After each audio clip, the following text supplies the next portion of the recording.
যাকে তাসবিহ দেওয়া হয় যার সঙ্গে মুসাব্বা বিহির ভিতরে বিষয়টা বেশি থাকে মুসাব্বার তুলনায়।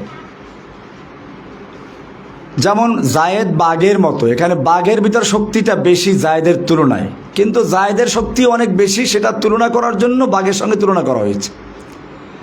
এইবারে আমরা আয়াতের দিকে লক্ষ্য করি। আল্লাহ বলছেন ওয়ালাইসা যাকারু কাল উনসা, পুরুষ নয় মেয়ের মতো। তার মানে মেয়েরা হচ্ছেন অনেক ঊর্ধ্বে। এই আয়াত থেকে আমরা বুঝলাম যে আল্লাহ সুবহানাহু ওয়া তাআলা মহিলাদেরকে কত গুরুত্ব আরোপ করেছেন। মহিলাদের বিষয় কোরআনে বহু বিষয় আছে, আমি সব বিষয়গুলো আলোচনা করব না। কয়েকজন মহিলাদের বীরত্বের কথা, তাদের আল্লাহর প্রতি ঈমান আস্থার কথা উল্লেখ করেছেন গুরুত্ব সহকারে। তার মধ্যে একজন হচ্ছেন ফেরাউনের স্ত্রী। আল্লাহ তাআলা কোরআনে তুলনা করেছেন অদরাবাল্লাহু মাসালাল লিল্লাযীনা আমানু ইমরাআতা ফিরআউন إذ قالت رب ابن لي عندك بيتا في الجنة ونجني من فرعون وعمله ونجني من القوم الظالمين وضرب الله مثلا আল্লাহ সুবহানাহু ওয়া তাআলা দৃষ্টান্ত স্থাপন করেছেন, উপমা সেট করেছেন লিল্লাযীনা আমানু, যারা ঈমান এনেছে, ঈমান আনার পরে বিভিন্ন পরীক্ষার সম্মুখীন হয়, জেলে যায়, নির্যাতিত হয়, স্বামীর দ্বারা নির্যাতিত, শাশুড়ির দ্বারা নির্যাতিত, এরকম শাশুড়ির স্বামীর বাড়ির লোকজনদের দ্বারা নির্যাতিত, এরকম যারা বলে যে এত কষ্ট এত নির্যাতন, আল্লাহ তাআলা সেই নারীদেরকে, মুমিনদেরকে বোঝাচ্ছেন অদরাবাল্লাহু মাসালাল লিল্লাযীনা আমানু ইমরাআতা ফিরআউন, মুমিনদের জন্য, মুমিন নারী পুরুষদের জন্য ইমরাতে ফিরআউনকে দৃষ্টান্ত স্বরূপ পেশ করা হচ্ছে। إذ قالت رب ابن لي عندك بيتا في الجنة, যখন সে বলেছিল হে আমার রব, তুমি আমার জন্য তোমার নিকটে জান্নাতে একটা ঘর তৈরি করে দাও। তোমার নিকটে, ইনদাকা তোমার কাছে, বাইতান ফিল জান্নাহ জান্নাতের মধ্যে তোমার কাছে একটা ঘর তৈরি করে দাও। আল্লাহু আকবার, কি সুন্দর দোয়াটাই করেছেন। কেমনে এই দোয়াটা করলেন? এই দোয়া কেন করলেন তিনি? ফেরাউন সম্পর্কে আপনারা জানেন, ফেরাউনের অনেক চরিত্র আছে। কোরআনের সূরা কাসাসের শুরুতে আল্লাহ সুবহানাহু ওয়া তাআলা ফেরাউনের চরিত্র সুন্দরভাবে তুলে ধরেছেন। এছাড়া কোরআনের বহু জায়গায় ফেরাউনকে নিয়ে আলোচনা করেছেন। তো এইখানে আল্লাহ সুবহানাহু ওয়া তাআলা ফেরাউনকে নিয়ে বিস্তারিত আলোচনা করেছেন। সূরা কাসাস কত নম্বর সূরা যেন?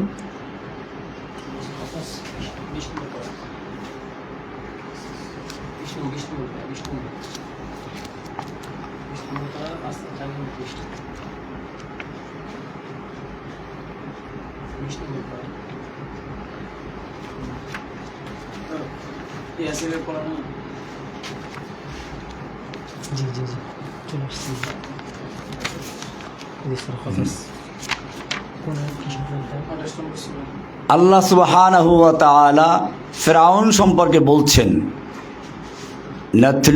নাতলু আলাইকা মিন নাবাই মূসা ওয়া ফিরআউনা বিল হক।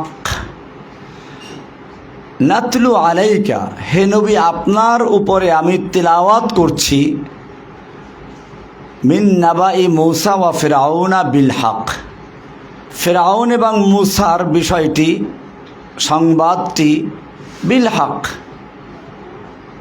সত্য সহকারে। ফিরআউন এবং মূসার সংবাদ থেকে মিন নাবাই কিছু অংশ আমি আপনার সামনে পেশ করছি। লিকাউমি ইউমিনুন, মুমিনদেরকে বোঝার জন্য। এইখানে গিয়ে আল্লাহ বলছেন ইন্না ফিরআউনা আলা ফিল আরদ, নিশ্চয়ই ফিরআউন আলা ফিল আরদ একচ্ছত্র ক্ষমতার অধিকারী হয়েছিল। আলা মানে উলুফুন থেকে, সে সবার মাথার উপরে চড়ে বসেছিল। তার মানে তার কথা ছাড়া কারো চাকরি হয় না, তার কথা ছাড়া কোনো বিচার হয় না। বিচার বিভাগ, পুলিশ বিভাগ, যত রকমের মানুষকে সে নিজের গোলাম, নিজের দাস দাসীতে পরিণত করেছিল। আলা ফিল আরদ, এমনকি কোরআনের অন্য আয়াতে বলছেন আনা রব্বুকুমুল আ'লা, যেটা সূরা নাজিআতের ভিতর আছে, ফাহাশারা ফানাদা, সে তার দেশের লোকদেরকে জড়ো করলো এবং ঘোষণা করলো আনা রব্বুকুমুল আ'লা, আমি তোমাদের মহান রব, সবচেয়ে বড় রব। খালি রব দাবি করলো একটা কথা ছিল, দাবি করে বসলো মহান রব, সবচেয়ে বড় রব। এরপরে আর এক আয়াতে আল্লাহ বলছেন যে ফেরাউন বলেছিল লাইনিত্তাখাযতা ইলাহান গায়রি, আমাকে বাদ দিয়ে যদি অন্য কাউকে ইলাহ বানাও, মাবুদ বানাও, উপাস্য বানাও, কারো বিধান মানো, লাআজআলান্নাকা মিনাল মাসজুনিন, তাহলে আমি একটা সোজা জেলে ঢুকিয়ে দেব। আমাদের দেশে দেখেন না, এক ফেরাউনই ছিল, মহিলা ফেরাউন, এও তার বিরুদ্ধে যে কথা বলতো তাকে জেলে ঢুকিয়ে দিত। এটা ফেরাউনের চরিত্র। এই ফেরাউন কিছু বক্তব্য দিয়েছিল, মদিনা সনদ দিয়ে দেশ চালাবে, অমুক তমুক করবে। তো আমি তার প্রতিবাদ করেছিলাম, মদিনা সনদে কি আছে তা তাকে দেখিয়ে দিয়েছিলাম আলোচনার মাধ্যমে। ওই ফেরাউন যেটা করেছিল, এই ফেরাউন সেটাই করেছে। কোরআনে যেটা বলা আছে লাইনিত্তাখাযতা ইলাহান গায়রি, আমাকে বাদ দিয়ে যদি কোনো ইলাহ বানাও, লাআজআলান্নাকা মিনাল মাসজুনিন, একটা সোজা জেলে ঢুকিয়ে দেব। এই জেলে ঢুকিয়েছিল আমাকে, এই জেলে ঢুকিয়েছিল আল্লামা সাঈদী রাহিমাহুল্লাহকে, এই জেলে ঢুকিয়েছিল হেফাজতের সব আলেমদেরকে, মাওলানা মামুনুল হক সহ আরও যত আলেম ওলামা এই দেশে আছেন। হেফাজতের চট্টগ্রামের, ব্রাহ্মণবাড়িয়ার কত লোকদের শহীদ করে দিল। এটা ফেরাউনের একটা বিশেষ বৈশিষ্ট্য, লাইনিত্তাখাযতা ইলাহান গায়রি, যদি তুমি আমাকে বাদ দিয়ে অন্য কোনো ইলাহ বানাও তাহলে লাআজআলান্নাকা মিনাল মাসজুনিন, আমি তোমাকে সোজা জেলে পুরিয়ে দেব। এরপরে তার আর একটা বৈশিষ্ট্য যেটা এখানে আছে, ইন্না ফিরআউনা আলা ফিল আরদি ওয়া জাআলা আহলাহা শিয়া, এবং সে তার জাতিকে বিভিন্ন দলে, বিভিন্ন গ্রুপে বিভক্ত করেছিল। আমাদের সমাজের যে ফেরাউন বিদায় নিল, সেও একই কায়দায় এই জাতিকে বিভক্ত করেছিল, স্বাধীনতার পক্ষে, স্বাধীনতার বিপক্ষে, মুক্তিযুদ্ধের চেতনার পক্ষে, মুক্তিযুদ্ধের চেতনার বিপক্ষে, এই বিভিন্ন চেতনা তৈরি করে দিয়ে সে রাজত্ব কায়েম করেছিল ফেরাউনের মতো। ওয়া জাআলা আহলাহা শিয়া, সে তার জাতিকে বিভিন্ন দলে বিভক্ত করেছিল। ইস্তাদঈফু তাইফাতাম মিনহুম, যাদেরকে বিভিন্ন দলে বিভক্ত করেছিল তাদের একটা দলকে সে দুর্বল করে রাখত, তাদেরকে পুলিশ দিয়ে গ্রেপ্তার করাতো, বাড়িঘর লুটপাট করাতো। ইস্তাদঈফু তাইফাতাম মিনহুম, তাদের থেকে একটা গ্রুপকে সে দুর্বল করে রাখত। ইউযাব্বিহু আবনাআহুম ওয়া ইস্তাহয়ী নিসাআহুম, সে ওদের দুর্বল সম্প্রদায় যাদেরকে দুর্বল করে রেখেছিল তাদের পুরুষদেরকে সে জবাই করে ফেলতো, নারীদেরকে সে জীবিত রাখত। ইন্নাহু কানা মিনাল মুফসিদিন, আল্লাহ সুবহানাহু ওয়া তাআলা ইরশাদ করছেন যে সে ছিল একটা সন্ত্রাসী। আমাদের ফেরাউনও কত বড় সন্ত্রাসী ছিল, তার সোনার ছেলেরা এদেশে না করেছে এমন কি অপরাধ আছে?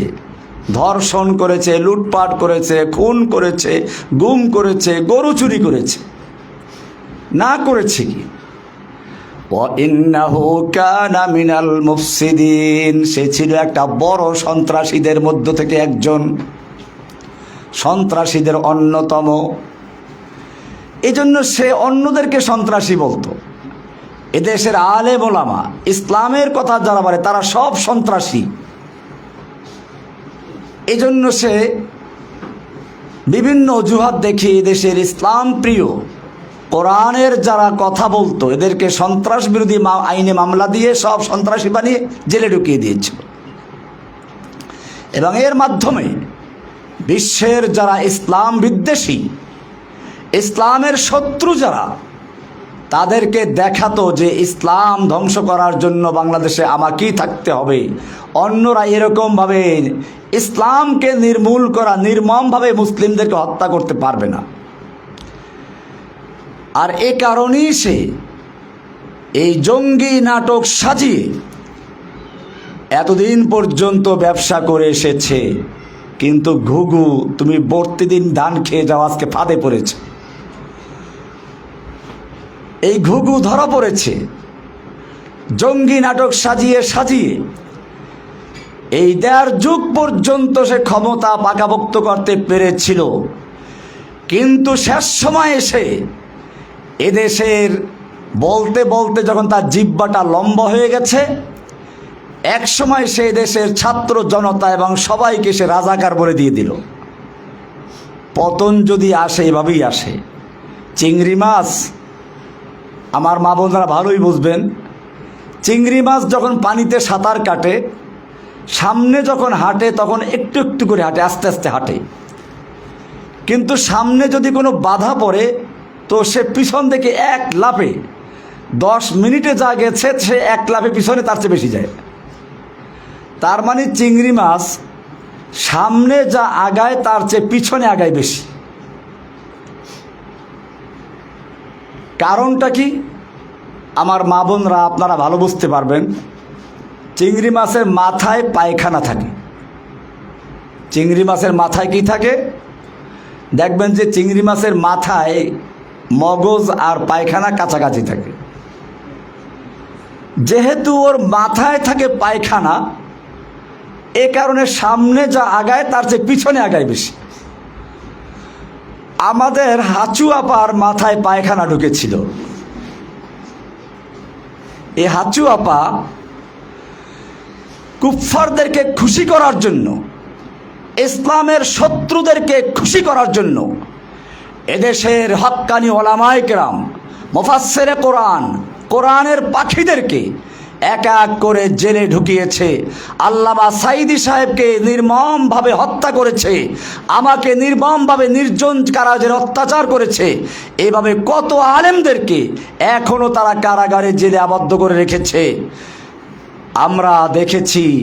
এর কারণ হচ্ছে তার মাথায় ইসলাম বিদ্বেষের ক্যারা ঢুকেছিল, পোকা ঢুকেছিল, পায়খানা ঢুকেছিল। সেজন্য সে যতটুকু সামনে আগাত তার চেয়ে বেশি পিছনে আগাত। এক রাজাকার বলে এমন এক ধাক্কা মেরেছে যে ধাক্কায় তার সব পিছনে ফেলে তাকে একেবারে পালাতে বাধ্য করেছে। মায়েরা আমার, বোনেরা আমার, ফেরাউনের চরিত্র আমি এজন্য বলছি, যেহেতু ইমরাতে ইমরানের আলোচনা কোরআনে গুরুত্ব সহকারে আল্লাহ বয়ান করেছেন। এই সন্ত্রাসী ফেরাউন আমাদের যুগেরও যুগে যুগে ছিল। আল্লাহ তাআলা বলছেন যে ফেরাউনরা একটা সময় পর্যন্ত অত্যাচার করতে পারে, এরপরে ধরা খেয়ে যায়। যেমন আমাদের ফেরাউন এক কথা বলে শুধু বলছে যে মুক্তিযোদ্ধার নাতিরা চাকরি পাবে না, চাকরি পাবে রাজাকারের নাতিপুতিরা। সে এক কথায় গোটা জাতিকে রাজাকার বানিয়ে দিল। আর রাজাকারের নাতিপুতিরা এমনভাবে ফুঁসে উঠল, রাতের মধ্যেই তারা ঘর ত্যাগ করে বের হয়ে পড়ল। আল্লাহ এবারে বলছেন, ওয়ানুরিদু আন্নামুন্না আলাল্লাযীনা ইসতুদঈফু ফিল আরদ, আল্লাহ রাব্বুল আলামিন বলেন, অনুরিদু আন্নামুন্না আলাল্লাযীনা ইসতুদঈফু ফিল আরদি, যাদেরকে পৃথিবীতে দুর্বল করে রাখা হয়েছিল, আমি ইচ্ছে পোষণ করলাম তাদের প্রতি দয়া করতে, অনুগ্রহ করতে। ওয়া নাজআলাহুম আইম্মাহ, এবং তাদেরকে আমি নেতা বানাবার ইচ্ছে করলাম। ওয়া নাজআলাহুম আইম্মাতান, আইম্মা ইমাম বানিয়ে দিব। ওয়া নাজআলাহুমুল ওয়ারিসিন, এবং তাদেরকে সেই পৃথিবীর ওয়ারাসাত দান করব, মালিক বানিয়ে দিব। ওয়া নুমাক্কিনা লাহুম ফিল আরদি, এবং তাদেরকে জমিনের তামকিন করে দিব, শক্তিশালী করে দিব, তাদের ক্ষমতা দান করব।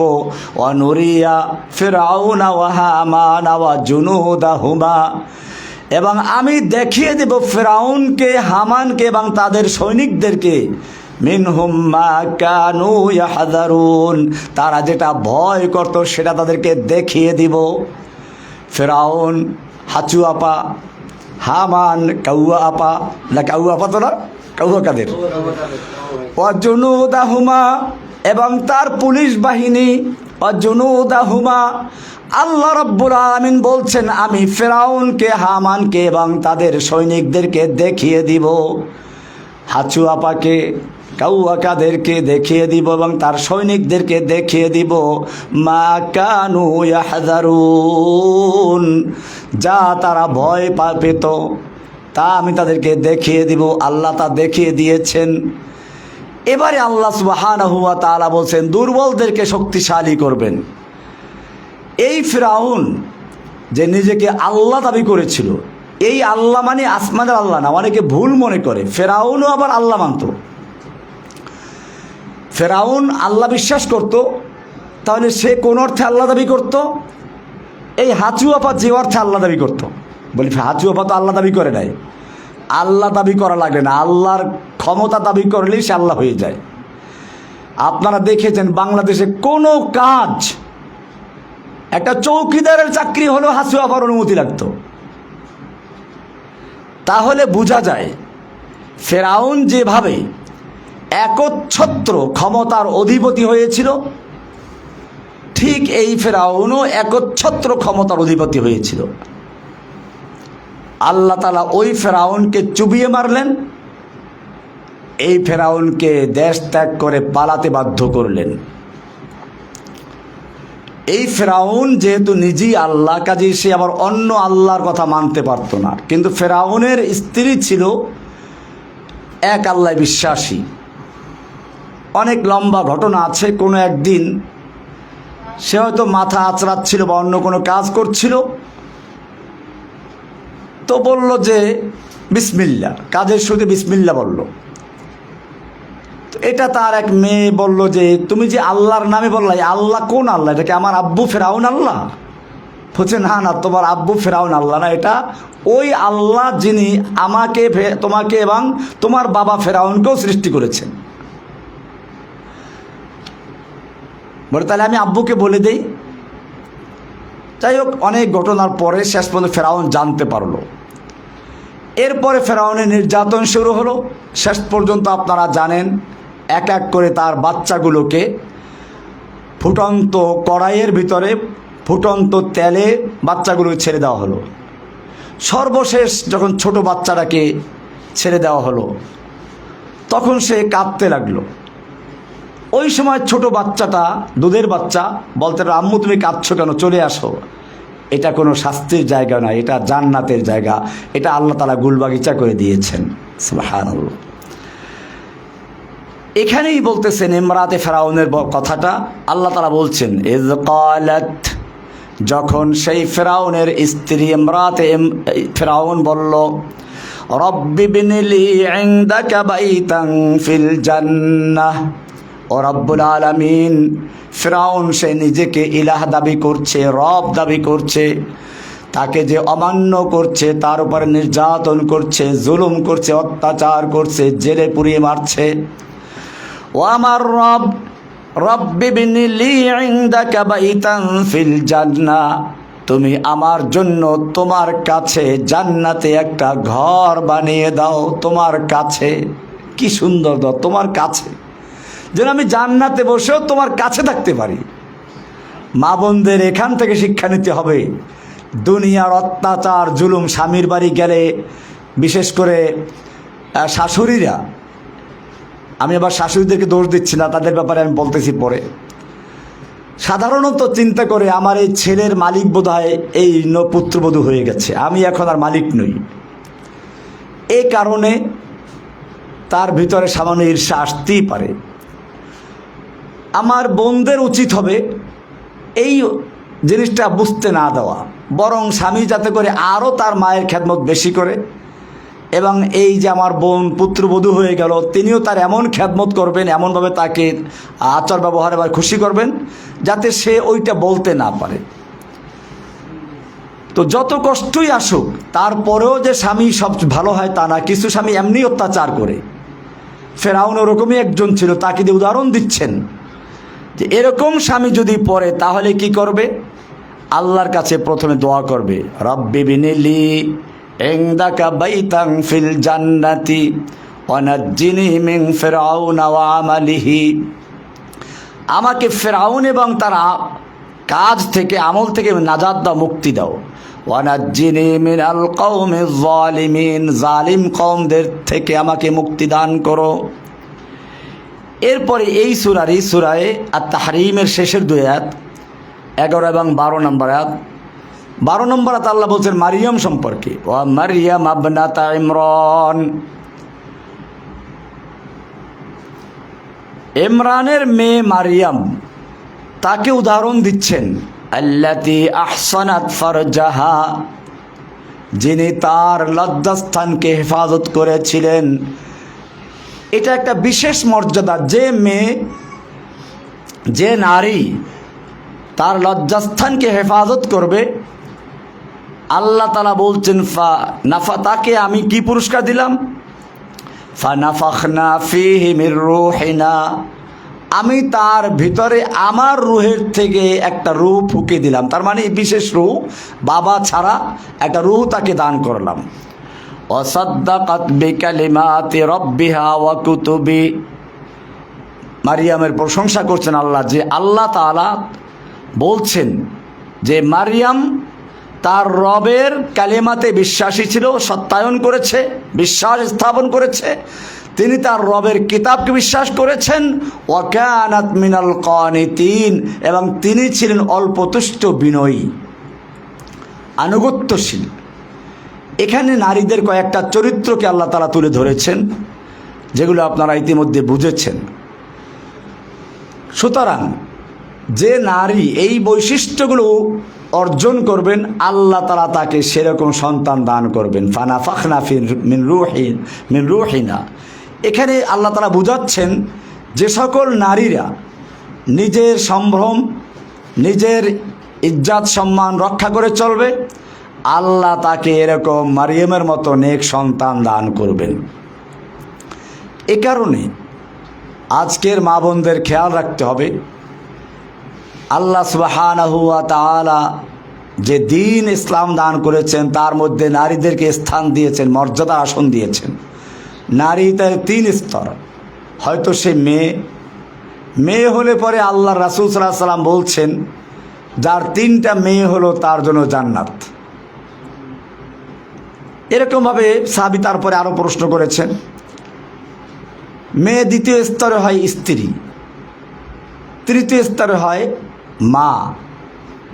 প্রত্যেকটা আলাদা আলাদা জায়গা আছে, সম্মানের জায়গা আছে।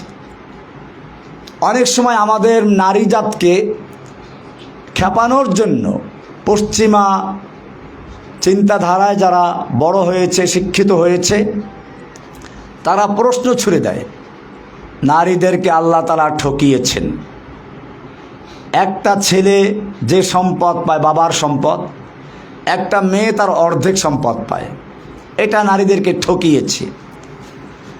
না বোঝার কারণে এই প্রশ্ন, মা বোনদেরকে বলবো, আপনারাই এই প্রশ্নের উত্তর দিয়ে দিবেন। নারীদেরকে আল্লাহ তাআলা ঠকান নাই। মনে করুন আপনার বাবার 2টো সন্তান, একটা ছেলে একটা মেয়ে, 3 লক্ষ টাকা রেখে সে মারা গেল। কোরআনের ভাগ অনুযায়ী 3 লক্ষ টাকার থেকে 2 লক্ষ টাকা পাবে ছেলে, 1 লক্ষ পাবে মেয়ে। এবারে দুজনের বিয়ের সময় হয়ে গেল, ছেলেটা বিয়ে করলো, 1 লক্ষ টাকা দিল স্ত্রীকে মোহর, তার আছে কত এখন? 1 লক্ষ টাকা আছে। স্ত্রী ঘরে আসলো, এখন স্ত্রীর কাপড় চোপড়, খানা পিনা, থাকা সব কিছুর দায়িত্ব কার? স্বামীর, ওই ছেলের। সে তো 1 লাখ টাকা আছে এখন, আর 1 লাখ টাকা স্ত্রীকে দিয়েছে। এই 1 লাখ টাকা স্ত্রী এখানে খরচ করার দায়িত্ব বহন করে না, তার খরচ বহন করবে স্বামী। তাহলে স্বামীর থেকে সে 1 লাখ টাকা পাইল, ওটা বহাল আছে, আর বাবার থেকে 1 লাখ পাইল। মনে করুন মেয়েটার বিয়ে হয়ে গেল, এখন মেয়েটা বাবার থেকে 1 লাখ টাকা পেয়েছিল, সে বিয়ে হলো, মোহর পাইল 1 লাখ টাকা, 2 লাখ টাকা হয়ে গেল। এরপরে সে স্বামীর ঘরে থাকে, খাওয়া দাওয়া সব স্বামীর হোটেলে, তার কোনো খরচ নাই, তাহলে তার 2 লাখ টাকা বহাল রয়ে গেল। এরপরে এখন যদি ওই 2 লাখ টাকার মালিক যে মহিলা, 1 লাখ টাকার মালিক ভাইয়ের কাছে আসে, এই মেহমানদারির খরচ কার? মেয়ের না বা ছেলের? এরপরে এই একটা মেয়ে, সে তার যেমন বাবার থেকে সম্পদ পেয়েছে, স্বামীর সম্পদের ভাগ পাবে। সে শুধু 1 লাখ টাকা মোহর পেয়ে ক্ষান্ত না, স্বামীর সন্তানের ভাগ পাবে, সন্তানের সম্পদের ভাগ পাবে। এইভাবে দেখা যায় যে একজন মেয়ে কয়েক দিক থেকে সম্পদ পায়। তাহলে এই যে কথাটা বলা হচ্ছে ইসলাম নারীদেরকে ঠকিয়েছে, এটা ওরা না জানার কারণে বলে। কর্মস্থল ভিন্ন জিনিস। হ্যাঁ, কোরআনে মেয়েদের সম্পর্কে বলেছে, ওয়ালা তাবাররাজনা তাবাররুজাল জাহিলিয়াতিল উলা, তোরা জাহিলি যুগের মেয়েদের মতো প্রকাশ্যে চলাফেরা করো না। এখানে কিন্তু বলা হয় না যে একেবারে তারা চলাফেরা করতেই পারবে না। ওরা অভিযোগ করে যে নারীদেরকে ইসলাম 4 দেয়ালে আবদ্ধ করে দিয়েছে। না, 4 দেয়ালে আবদ্ধ করে নাই। আল্লাহর নবীর যুগেও তো মেয়েরা আল্লাহ নবীর কাছে আসতো, প্রশ্ন করত, আল্লাহর নবী সাল্লাল্লাহু আলাইহি ওয়াসাল্লাম তাদেরকে উত্তর দিতেন। তাহলে 4 দেয়ালে আবদ্ধ করলো কোথায়? সুতরাং আপনাদের বড় দায়িত্ব হচ্ছে নারীদের সমাজে ইসলামের সৌন্দর্যগুলো তুলে ধরা, এবং সবচেয়ে বড় দায়িত্ব হচ্ছে একজন মা সন্তানের জন্য প্রথম পাঠশালা। মা যদি শিশুবেলায় সন্তানকে তাওহীদ শিক্ষা দেয়, দ্বীনের ইলম শিক্ষা দেয়, তাহলে ওই ছেলে পরবর্তীতে কখনো আর নাস্তিক হতে পারে না। ছোটবেলায় আপনি যদি সাঁতার শিখে থাকেন, এরপরে পানিতে পড়ে যান, মরার ভয় থাকে না। ডোবায় পড়ুক, পুকুরে পড়ুক, এমনকি সাগরেও যদি লঞ্চ ডুবে যায়, জাহাজ ডুবে যায়, বাঁচার সম্ভাবনা আছে। সাঁতার জানে যেহেতু, একসময় সে হয়তো খড়কুটা পেয়ে যাবে কিছু একটা। আর যদি সাঁতারটাই না জানে, তাহলে সে বাড়ির পাশে ডোবায় পড়েও মারা যাবে। ঠিক এই সাঁতার শেখানো মানে ইসলামের প্রথম শিক্ষা দেওয়ার দায়িত্ব হচ্ছে মায়ের। মা তার সন্তানকে প্রথম ইসলামের সাঁতার শিখাবে, আল্লাহ শিখাবে, রাসূল শিখাবে, কালেমাতুশ শাহাদাত শিক্ষা দিবে, আল্লাহ বা আল্লাহর রাসূলের আনুগত্য শিক্ষা দিবে। এইভাবে যখন একজন মা তার সন্তানকে তৈরি করবে, সেই সন্তানও কোনো সময় তার মা বাপকে ভুলতে পারে না। আজকে সমাজে এই যে মা বাপকে আনুগত্য করে না, মা বাবার সাথে বেয়াদবি করে, এর একটা বড় কারণ হচ্ছে মা বাপ তার দায়িত্ব ঠিকমতো পালন করছে না। সুতরাং খেয়াল রাখতে হবে, আমরা যদি আল্লাহর হুকুম মতো আমাদের সন্তানদেরকে লালন করি, পালন করি, সন্তানরাও আল্লাহর হুকুম মতো আমাদের খেদমত করবে।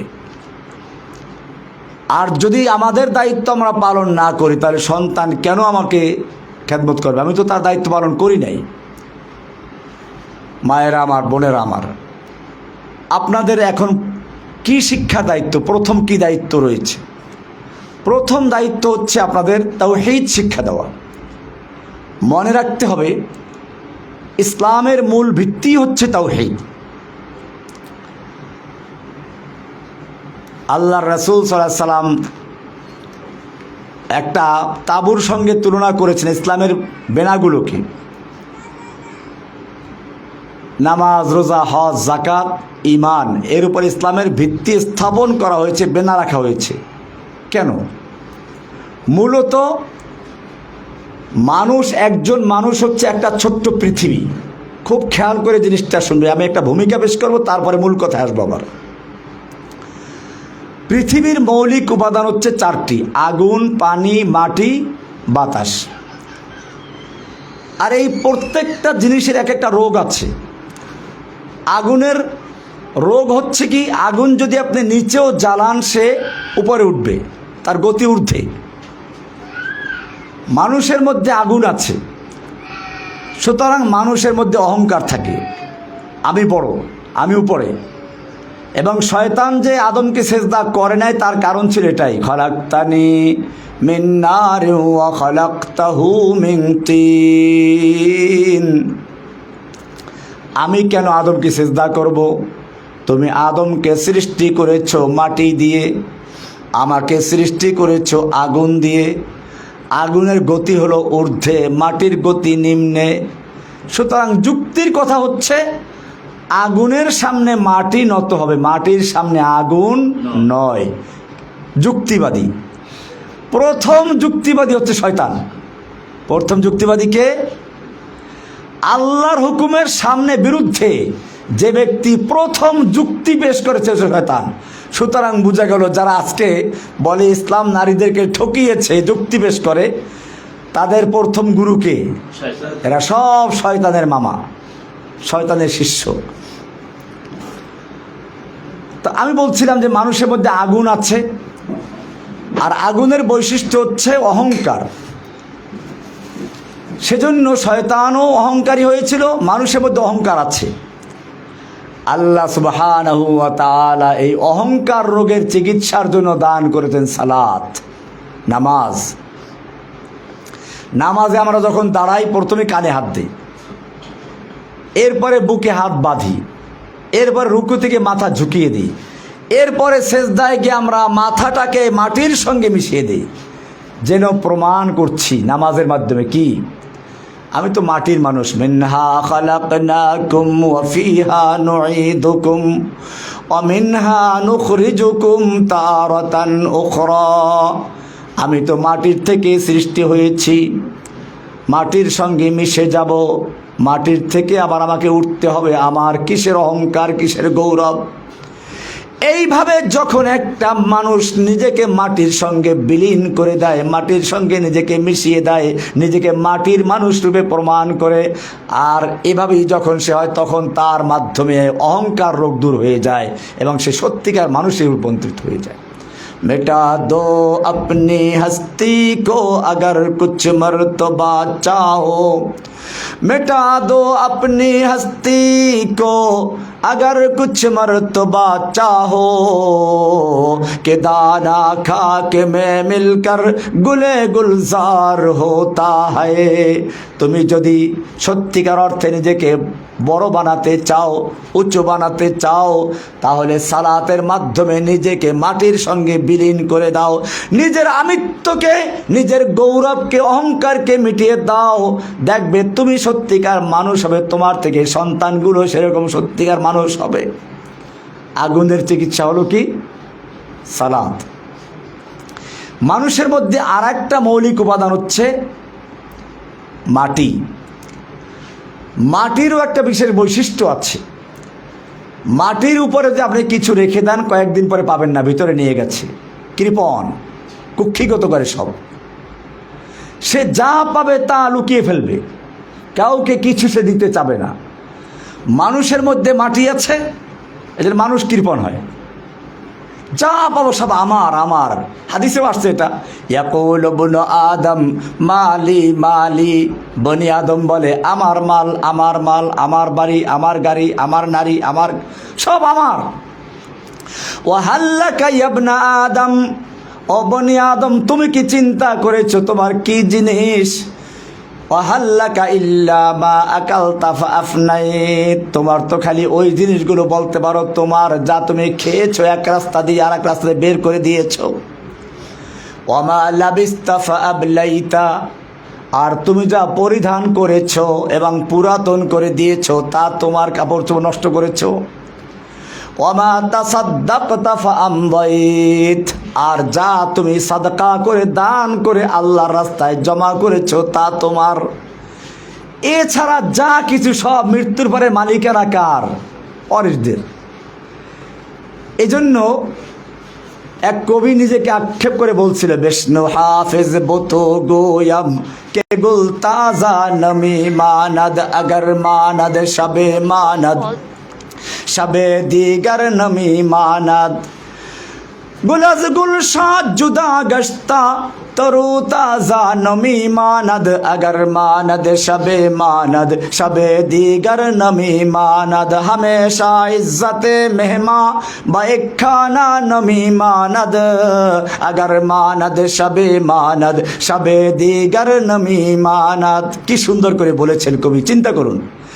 বিষ্ণু হাফেজ বতু গুয়াম, ও হাফেজ আমি তোমাকে বলছি, কবি নিজেকে বলতেছেন, কে গুল তাজা নমি মানাদ, ফুল বাগানে কত সুন্দর দেখা যায়, কিন্তু কয়দিন থাকে? একদিন, 2 দিন, 3 দিন, তারপরে সে আস্তে ঢলে পড়ে যায়। अगर मानद शबे मानद शबे दीगर नमी मानद हिजाबे नव अरूसा दर शबे दर बरे शौहर नमी मानद। একজন নতুন বধূ যখন ঘরে আসে কি সুন্দর ঘোমটা দিয়ে থাকে, মাথা তো দূরের কথা, চেহারাও দেখা যায় না। এরপরে আস্তে আস্তে পুরান হয়, শেষ পর্যন্ত চেহারা তো দূরের কথা, মাথাটাও খুলে যায়।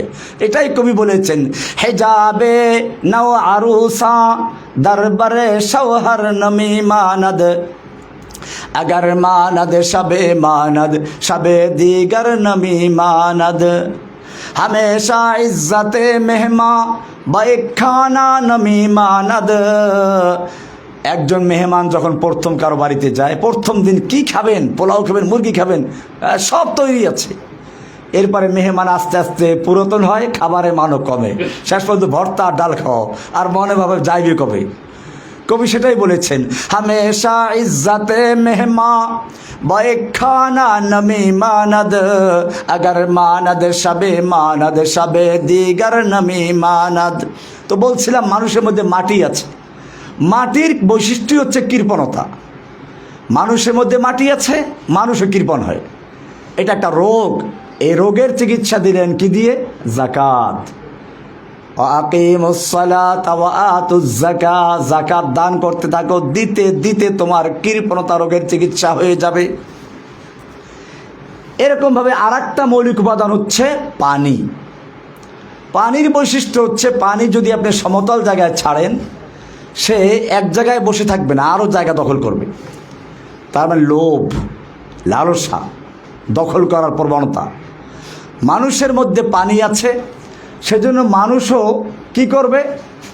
একজন 10টা বাড়ি করেছে, এখন আরও লোভ করতে থাকে, পাশের বাড়ির ঝুপড়িটা দখল করলে আমার বাড়িটা কী হয়ে যায়? একেবারে সুন্দর, পুরা জায়গাটা সুন্দর হয়ে যায়, ওই ঝুপড়িওয়ালা কেমন তাড়াবো।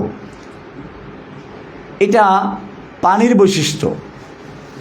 আল্লাহ সুবহানাহু ওয়া তাআলা এই পানির চিকিৎসার জন্য দান করলেন, পানির রোগের চিকিৎসা লোভ, এই লোভের চিকিৎসার জন্য দান করলেন কি? সিয়াম।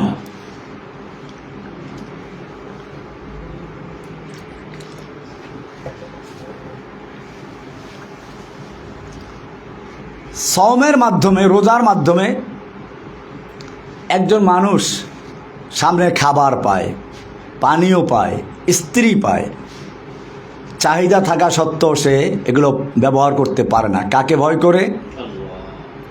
কুতিবা আলাইকুমুস সিয়াম কামা কুতিবা আলাল্লাযীনা মিন ক্বাবলিকুম লাআল্লাকুম তাত্তাকুন। এমনিভাবে আর একটা হচ্ছে বাতাস। মৌলিক উপাদান কি? বাতাসের বৈশিষ্ট্য হচ্ছে, বাতাস চায় সব জায়গায় তার অস্তিত্ব বিরাজমান থাকুক, খালি জায়গায় পালি ওখানেকে দখল করবে। নামের প্রচার। মানুষের মধ্যে বাতাস আছে, সেজন্য মানুষও চায় যে আমাকে সবাই চিনুক, সবাই জানুক, আমি প্রচারিত হই, সবার মুখে মুখে আমার নামটা আলোচিত হোক। অথচ এটা একটা শিরক, শিরকে খফি। আল্লাহ তাআলা এই নামের জন্য যা করে এটা গ্রহণ করেন না। সেজন্য এই বাতাসের যে রোগ হচ্ছে নামের প্রচার, এটার ঔষধ দান করলেন হজ করো। হজ করতে গেলে সেখানে আমির গরিব ফকির সব একই মাঠে একই কাপড়ে এক জায়গায় থাকে, বিশেষ কার কোনো মর্যাদা নেই। আর বিশেষ মর্যাদা যখন নাই, তার নামের কোনো ব্যাপার থাকে না, সব হাজি সাহেব। এই চারটা রোগের ঔষধ হলো চারটা বিনা। নামাজ কিসের ঔষধ? আগুনের বৈশিষ্ট্য অহংকার, তার রোগের চিকিৎসা হচ্ছে সালাত। মাটির রোগের বৈশিষ্ট্য হচ্ছে কৃপণতা, তার চিকিৎসা হচ্ছে সিয়াম যাকাত। পানির বৈশিষ্ট্য হচ্ছে লোভ, এটার চিকিৎসা হচ্ছে কি? সিয়াম। বাতাসের বৈশিষ্ট্য হচ্ছে নাম প্রচার করা, তার চিকিৎসা হলো হজ। এবারে চারটে খুঁটি পাইলেন, চারটে খুঁটিতে তাবু হবে। এবার মূল খুঁটি হলো কি? এই চারটা নামাজ রোজা হজ যাকাত কাজে আসবে যদি একটা ঠিক থাকে, সেটা হচ্ছে কি? ঈমান। শাহাদাতু আল্লা ইলাহা ইল্লাল্লাহ ওয়া আন্না মুহাম্মাদান রাসূল, দুই সাক্ষী দেওয়া। আশহাদু আল্লা ইলাহা ইল্লাল্লাহ ওয়া আশহাদু আন্না মুহাম্মাদান আবদুহু ওয়া রাসূল, এটা হচ্ছে ঈমান। এইটা হলো মাঝখানের তাবুর খুঁটি। এই খুঁটি যদি থাকে তাহলে আপনার ওই চারটে কাজে লাগবে। আমি এটা গতকালের আলোচনায় বলেছিলাম যে আপনি যদি শূন্য লেখেন কোনো মূল্য নাই, একটা শূন্য কোনো মূল্য নাই, দুইটা তিনটা চারটা লেখতে লেখতে এখান থেকে আপনার বাড়ি পর্যন্ত শূন্য দিয়ে ভরিয়ে ফেলেন, মূল্য আছে। কিন্তু একটা এক লেখলেন প্রথম, এর ডানে আপনি একটা শূন্য দিলেন, কত হবে? 10। আর এক শূন্য 100, আর এক শূন্য 1000, আর এক শূন্য 10,000, আর এক শূন্য 1,00,000। এখন আপনি শূন্য যত দিবেন একের মূল্য তত বাড়বে। ঠিক তেমনি ভাবে ইসলামের মূল ভিত্তি হচ্ছে তাওহীদ, লা ইলাহা ইল্লাল্লাহ, ঈমান ও আন্না মুহাম্মাদার রাসূলুল্লাহ। এইটা হচ্ছে ঈমান, এটা মাঝখানের খুঁটি। এই দুই সাক্ষী না দেওয়া পর্যন্ত নামাজ রোজা হজ যাকাতের কোনো কাজে আসবে না। আপনাদের মৌলিক দাওয়াত হচ্ছে এই তাওহীদকে প্রতিষ্ঠিত করা। আজকে আমাদের সমাজে মানুষ ইসলামের দাবি করে কিন্তু তাওহীদ বুঝে না। ইসলামের মূল জায়গা এখানেই। নতুবা মক্কার কাফেররাও বিশ্বাস করতে আল্লাহ আছে, কোরআনে স্পষ্ট আছে, মা বোনরা ভালো করে বুঝবেন। আল্লাহ তাআলা মক্কার কাফেরদের সম্পর্কে কোরআনে বলেছেন, ওয়ালা ইন সালতাহুম মান খালাকাহুম, আপনি যদি মক্কার কাফেরদেরকে জিজ্ঞেস করেন কে ওদেরকে সৃষ্টি করেছে, লা ইয়াকুলুন্নাল্লাহ, তারা বলবে সৃষ্টি করেছেন কে? আল্লাহ, অবশ্যই বলবে।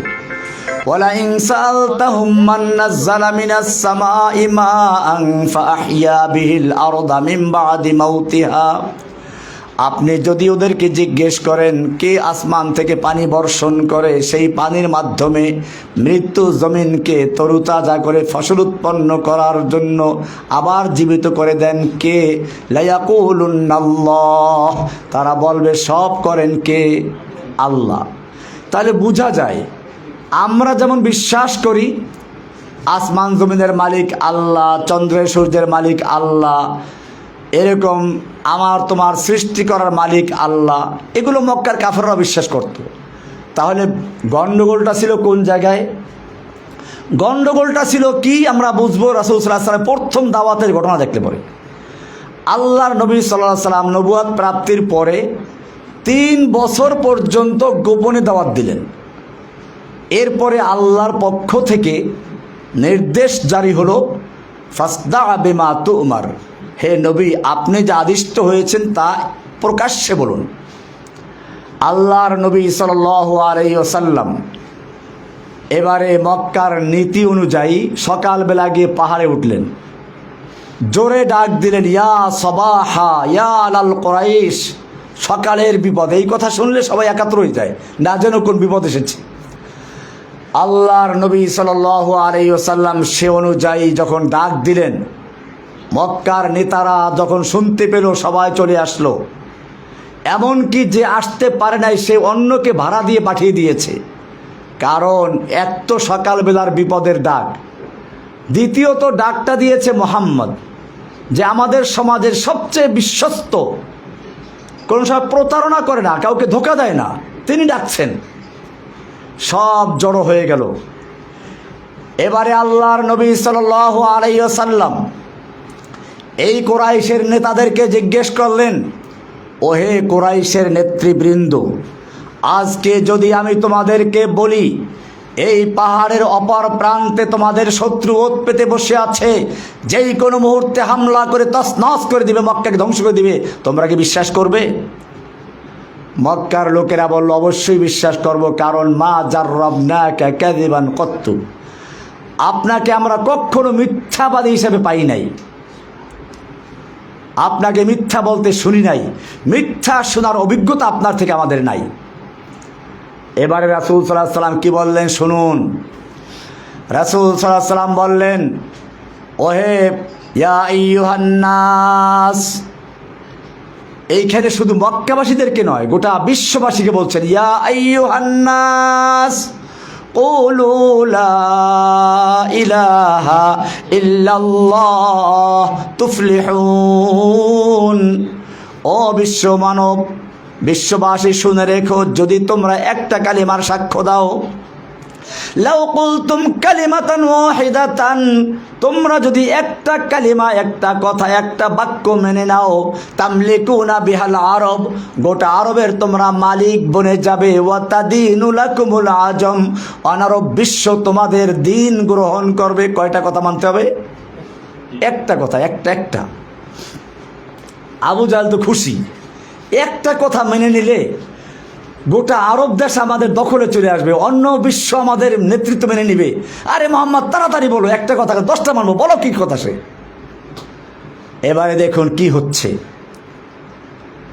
আল্লাহর নবী যেই ঘোষণা করে, ইয়া আইয়ুহান নাস কুলু লা ইলাহা ইল্লাল্লাহ, ও আরব বিশ্ব, ও গোটা বিশ্ববাসী শুনে রেখো, সেই একটা কথা আর কিছু নয়, সে কথা হচ্ছে লা ইলাহা ইল্লাল্লাহ বলো। সঙ্গে সঙ্গে আবু লাহাব খেপে গেল, নবীর আপন চাচা। আবু জাহেল খেপে গেল। আবু জাহেল কিন্তু আপন চাচা নয়, এটা ভুল কথা, গ্রামের চাচা, এলাকার চাচা। আপন চাচা হচ্ছে আবু তালেব। আবু তালেব খেপে গেল, আবু লাহাব খেপে গেল, আবু জাহাল খেপে গেল, মক্কার তারা সব তছনছ করে দিল। আল্লাহর নবীর পক্ষে কথা বলার মতো একটা লোক পাওয়া গেল না। আল্লাহ সান্ত্বনা দিলেন, তাব্বাত ইয়াদা আবি লাহাবিন ওয়া তাব্বা মা আগনা আনহু মালুহু ওয়া মা কাসাব সায়াসলা নারান যাতা লাহাব ওয়ামরাআতুহু হাম্মালাতাল হাতাব ফি জিদিহা হাবলুম মিন মাসাদ। আল্লাহ তাআলা সান্ত্বনা দিলেন। প্রশ্ন হচ্ছে, কেন লা ইলাহা ইল্লাল্লাহ বলার সঙ্গে সঙ্গে আবু লাহাব খেপে গেল কেন? আবু লাহাব বুঝতে পেরেছিল লা ইলাহার মধ্যে কি আছে। লা ইলাহা ইল্লাল্লাহর দুইটা পার্ট, দুইটা অংশ। প্রথম অংশ হচ্ছে লা ইলাহা, কোনো ইলাহা নাই, সব বাদ। এরপরে ইল্লাল্লাহ, আল্লাহ ছাড়া, মানে আল্লাহ ছাড়া আর কোনো ইলাহ নেই। আবু লাহাব বুঝতে পারলো আমাদের এই 360টা মূর্তি দেবদেবী সবকে অস্বীকার করে এক আল্লাহকে গ্রহণ করতে হবে, লা ইলাহা সে কথা আছে, সেজন্য সে প্রতিবাদ করেছে। আমার মায়েরা, বোনেরা, মনে রাখতে হবে। আমি উদাহরণ দেই, পুরাতন বিল্ডিংয়ে নতুন করে রং করলে মানুষ কী করে? আগে পুরাতন রংটা ঘষে মেজে ধুয়ে মুছে পরিষ্কার করে তারপরে নতুন রং করে। কেন? পুরাতন রঙের উপরে রং করলে ওই নতুন রং টিকবে না, পড়ে যাবে। ঠিক এরকমভাবে ইসলাম বলে লা ইলাহার মাধ্যমে একজন মানুষের অন্তর থেকে যত আল্লাহ ছাড়া বাতিল ইলাহ বসে আছে, সেই ইলাহ হতে খাজা বাবা, গাজা বাবা, ল্যাংটা বাবা, পীর বাবা, দরগাওয়ালা, দুর্গাওয়ালা, নেতা নেত্রী, জননেত্রী, কি আছে ওই যে জনক মনক হাবিজুবি, দেখে না মূর্তি কেমনি বসাইছিল, সেই মূর্তিগুলো ক্রেনে লাগে তারপর টাইনটা তারপরে ফালাই দিছে একটারে।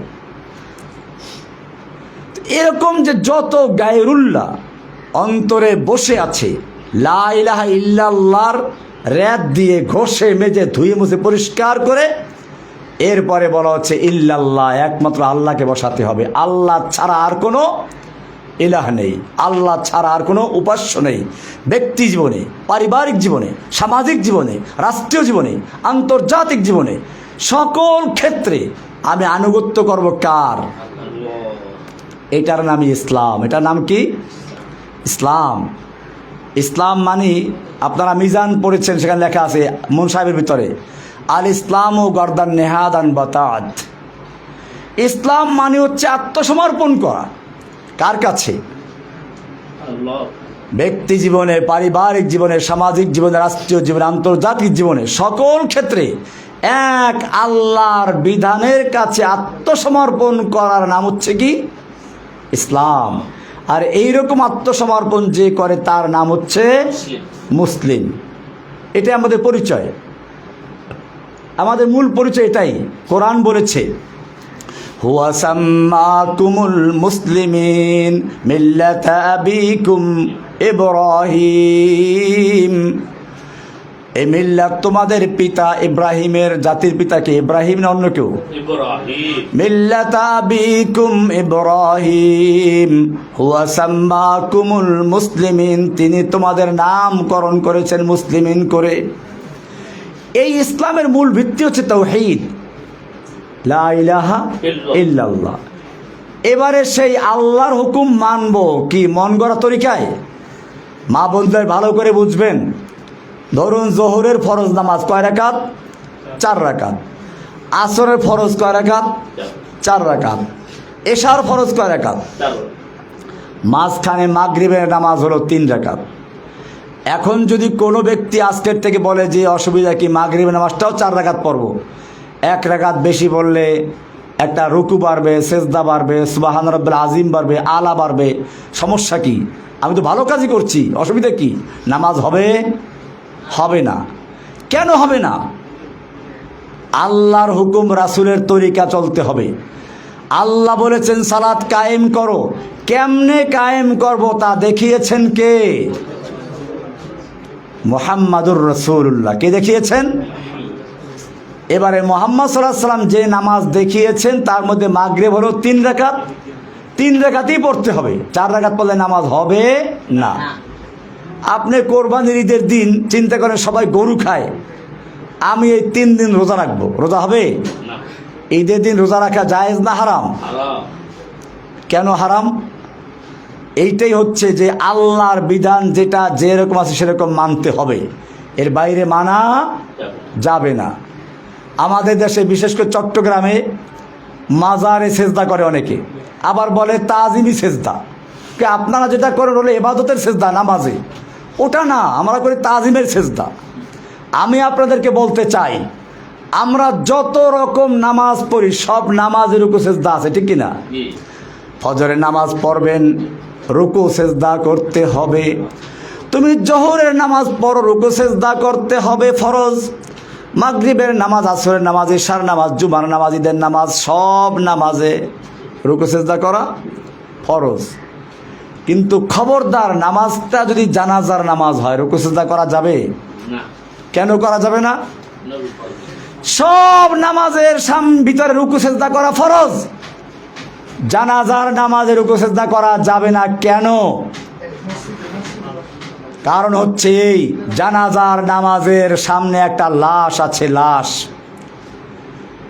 এখন আপনি যত ভালো উদ্দেশ্যে আল্লাহর জন্যও সেজদা করেন, ওই পীর ফকির বলবে কি, এই তো বুজুর্গকে সেজদা করা হলো, তাজিমের সেজদা। আল্লাহ রাব্বুল আলামিন চাইলেন যে প্রয়োজনে আমার সেজদা বাতিল করে দিলাম, তবু যেন মানুষ বিভ্রান্ত না হয়। লাশটা যখন আপনার সামনে ছিল, মাত্র 3 ফুট দূরে, জানাজা করার সময়, তখন সবচেয়ে ভালো সময় ছিল সেজদা করার বুজুর্গকে, তখন সেজদা করতে পারলেন না। লাশটা যখন মাটির ভিতরে চলে গেল, তখন কোন বিবেক সেজদা করার জন্য পারমিশন দিল? মাটির ভিতরে চলে গেল, বাস আসলো, হুগলা আসলো, তারপর সেজদা করতেছে। সুতরাং বোঝা গেল কবরে সেজদা করা জায়েজ না হারাম? কোনো প্রকার সেজদা জায়েজ নেই। সুতরাং আমাদের মনে রাখতে হবে, আমরা আল্লাহর হুকুম মানব কার তরিকায়? রাসূল সাল্লাল্লাহু আলাইহি ওয়াসাল্লামের দেখানোর তরিকা, এটাই হচ্ছে ইসলাম, এটাই হচ্ছে আল্লাহর হুকুম পাবো কোরআনে, রাসূলের তরিকা পাবো কোথায়? হাদিসে। কোরআন এবং হাদিসের মাধ্যমে আমরা শিখবো আমাদের দিন। আল্লাহ সুবহানাহু ওয়া তাআলা আমাদের সকলকে বিষয়গুলোকে বুঝার এবং আমল করার তৌফিক দান করুন। ওয়া আখিরু দাওয়ানা আনিল হামদুলিল্লাহি রাব্বিল আলামিন। আর কোনো প্রশ্ন আছে?